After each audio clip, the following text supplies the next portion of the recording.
Does Noah Fifita have everything needed to be able to get back on track for the University of Arizona?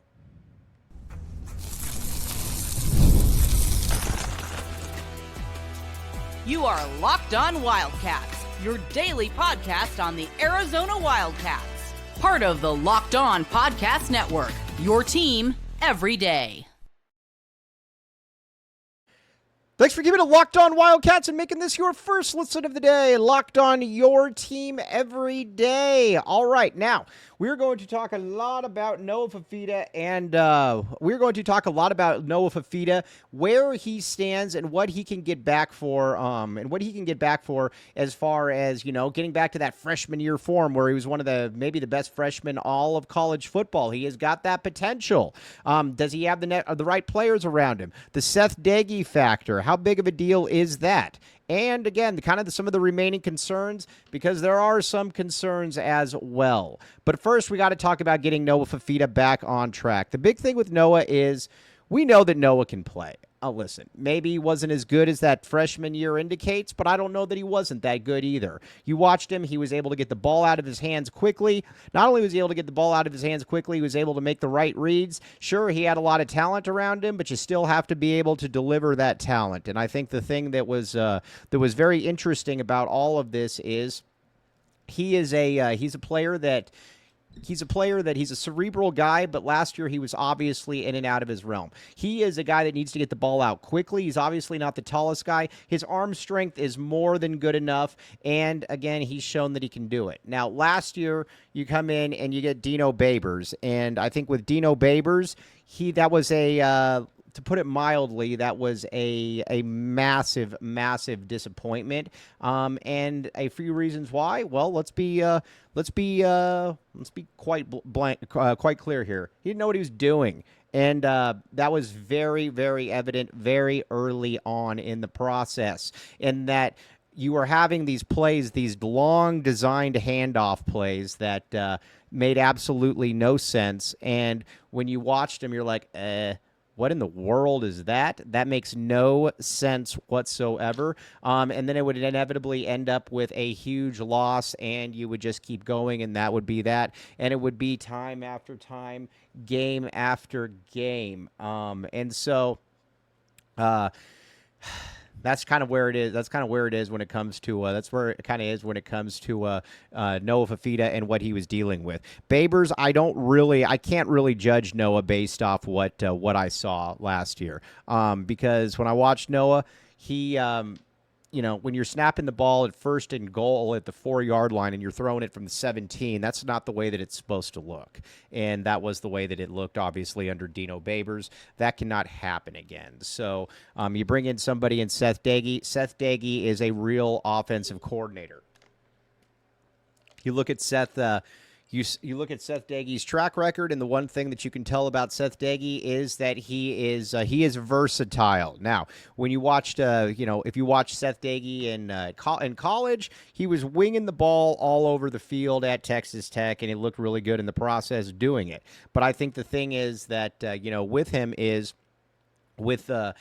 he was able to adjust. You look last year at what he did at Marshall, and it was pretty darn impressive. He's a guy that he decided, you know what, I'm not going to be able to really throw the ball because I got some issues here. I got a backup quarterback. Not only do I have a backup quarterback, I have a guy that just quite frankly isn't really good enough to be able to make all of the plays. So he ran the ball, and it became the run rate offense, as they call it. Now, the first thing about the run rate offense is you watch it and you're just kind of like, okay, you're able to take the best out of a situation. And I think Arizona is going to be able to do that. And we're going to talk about it here, but I think the skill guys are more than good enough. But getting the Noah back on track is the first thing. And one thing that Seth Doege said was that he has to be able to get Noah's feet right. You watched Noah last year, his feet weren't right. And a lot of the time, I think that's because I think a lot of time that's because he wasn't being coached. There's no reason, like I said, and you saw this all the time, there's no reason that that there should be a quarterback should ever be throwing the ball at the 17-yard line into the end zone when it's a 1st and 4 or a 1st and goal. That cannot ever happen. So that is one thing. The other thing too, it's also really, really important is getting the ball out quickly. There are some real concerns about this. There's some big concerns about this team, and we're going to talk about those concerns here later on in the show. But you watch Noah, and he doesn't have Orlando Pace and, 3 Hall of Famers in front of him. And last year, I think the question was, you watch Oglesby, and you're kind of like, all right, well, I don't know that this one is really good enough. So again, we'll find out how this does play out. But so far, I don't think that this is really something that Seth Doege can really control. But we're going to find out. Now, with Noah, though, I expect Noah to have a good season. I really do. I think that the talent around him is good enough at the skill position. At the skill position spot. And not only is it good enough, at the skill position spots, these are guys that I think already have a pretty good camaraderie with Noah, and I think that's where that's something that goes into play here. Plus, the vibes with them are really good. I think that's something that's exciting to watch. You watch these vibes, and these guys are obviously all in. And one thing about Brent Brennan is he needs to be able to be allowed to essentially just kind of do what he needs to be able to do. And the first thing is you've got to be able to get that offense going, and that starts with Noah Fifita. So who could some of his main options be? I think one of the first ones you're going to look at is Kris Hudson. Kris Hudson's a Washington State transfer. Not only is Kris Hudson a Washington State transfer, that like I said, he's a pretty good football player, but he's experienced, and he's looked really, really good in camp. Arizona was able to hold on to him, and not only were they able to hold on to him, they were able to basically say, all right, you're going to be one of our guys. He's going to be good. I don't see any reason why he can't go for 800 yards, 800, 900 yards, something like that. I think he's going to have a really nice season for Arizona. Then the other thing too is that I think you need to talk about is where exactly are these other wide receivers coming from? And I think the first one that you got to look at is another one. You got to look at Luke Wysong. Luke Wysong put in a lot of numbers, put in a lot at the University of New Mexico. Arizona saw that. Arizona saw that first and up close. The one thing I watch with it, though, is he's a player that can just kind of get open. Again, he's not necessarily a burner, but watching him, you can see, all right, this guy kind of gets it. He can get open. He can make the plays, and he was able to do that. Arizona needs guys like that. I think with T-Mac onto the NFL, the next thing that you need to be able to have somebody that, all these guys that can get open, you can spread the ball. Chris Hunter is another one. Chris Hunter is another one for Arizona that, you put them and you got those 3 wide receivers, and it should be a pretty good spot. And then you get in Kean Burnett as well. I think Kean Burnett is the one where you're like, okay, that is a guy that is a little bit different. This guy is a little bit different all the way across the board. You watch him, and it's just kind of like, all right, that's good. So we shall see how that does play out. But he's got enough dudes to be able to throw to, and I think Seth Doege knows that. And I think Seth Doege, and Seth Doege's essentially said that. Seth Doege's essentially said that he's got the kind of players that he needs to be able to have at Arizona to be able to succeed, and you just got to be able to put that one out there and then just say, okay, well, we'll see what we can do there. But it's there's a lot to like about this. And then you look at some of the other guys too, and we're going to get into the running back room in a second. There's a lot of stuff on the running back room too that you got to like. And the first one is that like I said, it's a deep stable. We've talked about this before with a guy like Alonzo Carter. I'm not at all worried if Alonzo Carter is if he's recruiting a kid. I think that Arizona is going to be in pretty good spot. And I think that's just the thing that you have to look at. Alonzo Carter is, there's a loyalty factor that a lot of these kids have with him. Not only is there a loyalty factor, there's also a factor where you watch him and you're just kind of like, okay. He's like I said, he's that guy. I don't really worry about him. I don't really worry about kids decommitting.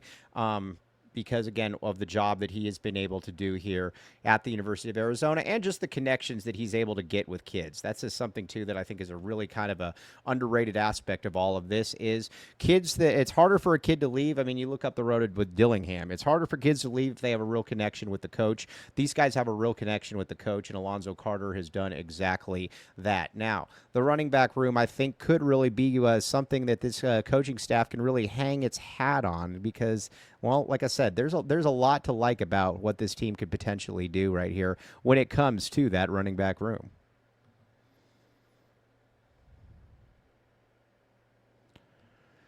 But first, game time, my friend. Game time. Have you ever decided at the last minute to head to the ball game with a friend, or maybe it's game day and you suddenly realize you want to be in the stands? That's exactly where game time comes in. It's the easiest way to grab last-minute tickets without the stress. With the money you save on tickets, you can splurge on food, drinks, merch, and a bigger group can come with you. Everybody saves money. It works well for everybody. Game time makes that possible. Now, here's the cool stuff. It's the official ticketing partner of Major League Baseball, making it easier to browse the app for an upcoming baseball game. We're in the dog days of summer right now, which means baseball is here, my friends. So again, check it out. Take the guesswork out of buying tickets with Game Time. Download the Game Time app, create an account, and use code LOCKEDONCollege for $20 off your first purchase. Terms apply. Again, lots of fun stuff going on with Game Time. The great thing, too, about Game Time is that you know that it is good. Check it out at Game Time.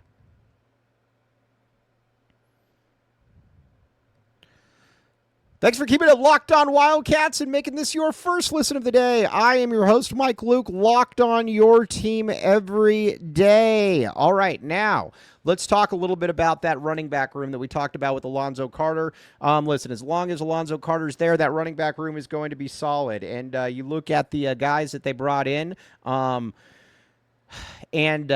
well, let's just start with it. I mean, the first guy that you obviously have back is Kedrick Reesano. Reesano is a stud. It wouldn't surprise me at all if that guy's in the NFL at some point. Keep in mind, 2 years ago, he's one of the top 10 running backs in the country. And I think that I think the thing that you look at with Kedrick Reesano is he's big, he's strong, and he can wear people down. That's what you're looking for if you're the University of Arizona. You want somebody that can do exactly that. Kedrick Reesano can do just that. That is a big part of his game. That is a part that you absolutely like about it. Then you got another guy coming in here in Ishmael Mahdi. Ishmael Mahdi at about 5'9", 185, something like that. He's a player that, you know, I think he's going to be a change of pace, but he's also somebody that's put up a lot of numbers in the past. So you watch him, and you watch Ishmael Mahdi, you watch somebody like Kedrick Reesano, you watch a Quincy Craig. Those are guys that get it. It's a good running back room. I think last year Arizona looked at it and thought they were going to have a pretty dynamic running back room, and they would have because Ja'Cory Krosky-Merritt certainly looked the part. But the problem was, obviously, he got caught with his hand in the cookie jar, trying to get another year, wasn't eligible to play. Arizona couldn't play him. We know the drill from there. But either way, Arizona's got three good running backs, and you got a stable of wide receivers. You got Javin Watley, you got Chris Hunter, you got Luke Wysong, and you got Chris Hudson. It's a good group. And then at tight end, like I said, hopefully no more Sam Olsen having to watch that. That was really, really difficult. Sam Olsen's just not that good. Kean Burnett is that good.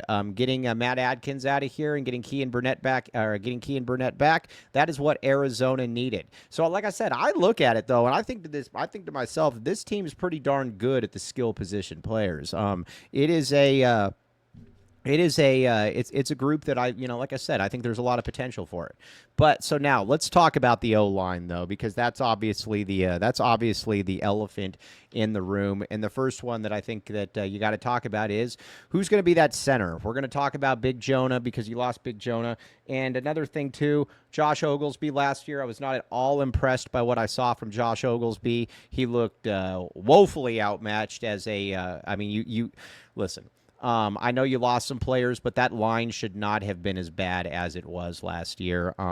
You basically changed the entire blocking scheme, and it made no sense. You had an NFL player in Jonas Savanea. You certainly didn't help his stock. Then you had somebody like like I said, a Wendell Moy. His stock plummeted. He's at Tennessee now. Josh Baker. Those guys were good, and Arizona was just not able to really do anything with it. So you lose those guys, so you're starting over. Now, DeCambra at the center position, transfer out of Hawaii. I expect him to be good. I don't know at what level. I don't know if he'll be Josh Baker good, but I think if you were to tell me that he's going to be the best guy in the offensive line, I could certainly see that. That is a guy that you watch and you're just kind of like, I could see him being good. Now you look at the guard position and then you got Alex Deuced.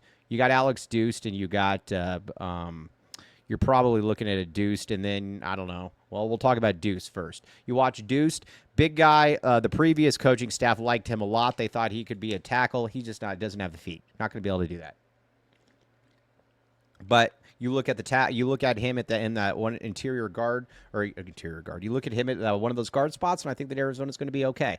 Then there's going to be kind of a free for all, I think, at that other guard position. So, like I said, we'll see how that plays out. The tackles to me are going to be impossibly fascinating to watch. You watch what they do. You watch what they do, and the first thing is. Who can that guy be? Now, I think Big Rhino is a guy that you got to look at, and you got to say that could be the guy. So Big Rhino, if he can stay healthy, I think that he could be pretty good. Now, the thing that you watch about with Big Rhino is you just got to see if he can stay healthy. And if he can stay healthy, he is a guy that you watch him, and like I said, he's got a lot of talent to him. And I think the one thing about him is that he kind of looks the part. He's just kind of big. He's fast. He's just got to be able to stay healthy. If he can stay healthy, I think he's going to be one of those guys, and I think that Arizona's going to be in pretty good shape for it, to be quite frank. And then after that, you've got a Ty Buchanan, started a lot of games at Texas Tech. You got a Tristan Bounds, obviously coming in from Michigan as well. I think you're hoping that one of those guys can take over that spot. And if one of those guys can take over that spot, then I think you feel pretty good. I think you feel like you're in pretty good shape if you're the University of Arizona. But that's what it's going to come down to. This offensive line is going to be, if this offensive line can be just okay, I think that Arizona can have a decent offense. I really do. The problem, though, is that we have no clue if the offensive line can be good. From what we saw last year with Oglesby, that was not impressive. Like I said, basically everybody is gone now on the offense except Bobby Wade and Oglesby, and I think you could make the case that the most disappointing unit on the entire team was the offensive line. But Brendan likes Oglesby, and guys that are a lot smarter than me like Oglesby. You look at somebody like a Glenn Parker or a John Fina. They all like Oglesby. So, like I said, they know more than I do. That'll be interesting to see how that plays out, but like I said, I'm not optimistic, but we shall see. Overall, though, when it comes to statistical expectations for Noah, I think Noah's gonna throw for 3,600 yards. I think he's going to have a nice bounce back season. I think he's gonna have a lot of touchdowns, and I think having somebody who can coach will be a big part of that. And I think the other thing, too, when you watch him is that you're also kind of like, all right, well, who's going to be that? Is there going to be a surprise player? And I think that surprise player is going to be Javin Watley. He's a 5'10" kid, obviously, from a smaller school. But there's something about him that I think is incredibly intriguing that I don't know is maybe necessarily brought up enough.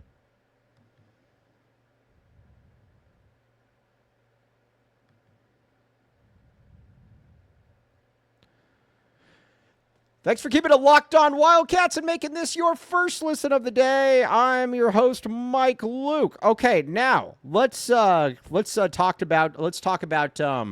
a little bit then about where we are then with the All right, let's talk a little bit about where we are then with the offensive line and just this offense entirely. But the first guy that I need to, guy that we need to really talk about is Javin Watley. I watched Javin Watley, and I think that that's a guy that can get open. Not only is he somebody that can get open, he can, when he catches the ball in the open field, he can make some plays. That's a skill. That is a skill that, you watch, and you're just kind of like, all right, and he's got that in spades. He's super athletic, and like I said, there's some guys out there that are just kind of dogs. So they can just go up and they can get the ball, they can make a play, and he's very, very much got that in him. And I think that he is, like I said, I think he's one of those. He's one of those guys. So you look at that and you're kind of like, all right, I can see that. But Watley is one of those dudes. Not only is Watley one of those guys, I think that like I said, I think that whole receiving core is going to be able to have guys that can get open, and Noah's going to have to get him the ball. I know a lot of people are beating up Noah last year, but at the same time, I cannot really sit here and beat him up, mainly because of how inept Dino Babers was. I mean, that was bad. That was about as big a malfeasance of coaching as I've ever seen, and not only was it not only was that about as bad as it gets. It didn't get any better, and you could tell too that Brent Brennan basically didn't really know what he was doing at that last season, because he just kept saying, we're still trying to figure it out, and Arizona was really never able to figure it out.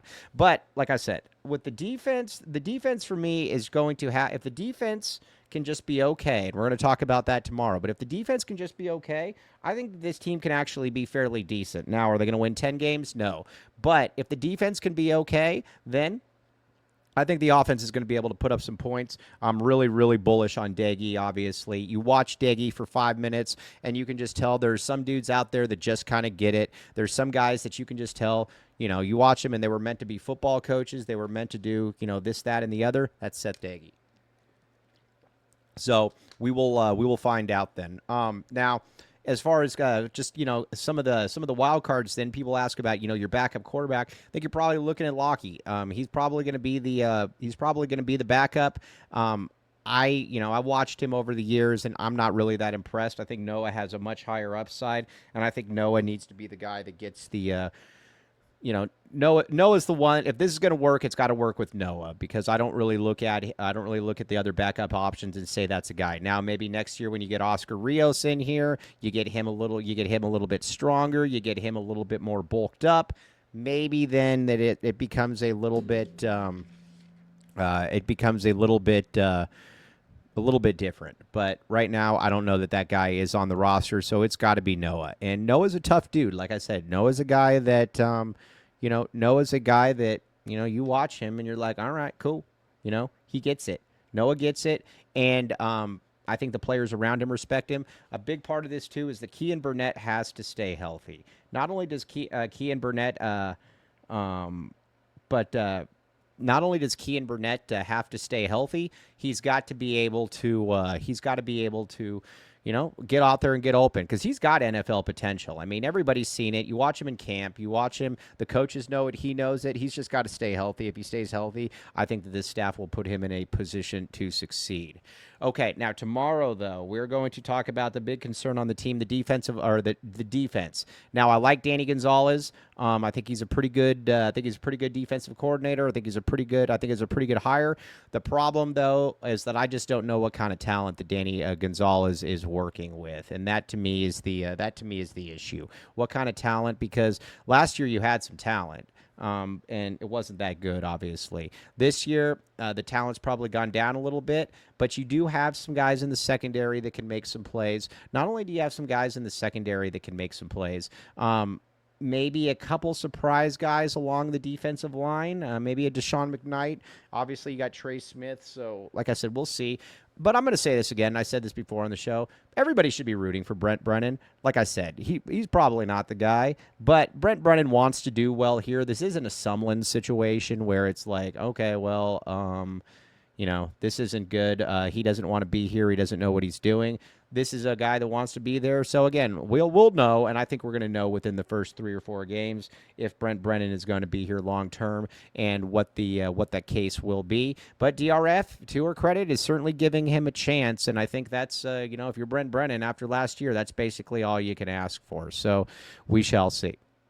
But as always, very much appreciate you all making Locked On Wildcats your first listen of the day. I'm your host, Mike Luke. Bear down, back the A, and like I said, we're going to be talking all defense tomorrow. There's some going to be some interesting points that we're going to have to get to here, and we shall see how it does play out. But have a great rest of your Tuesday, and we will be back with you tomorrow.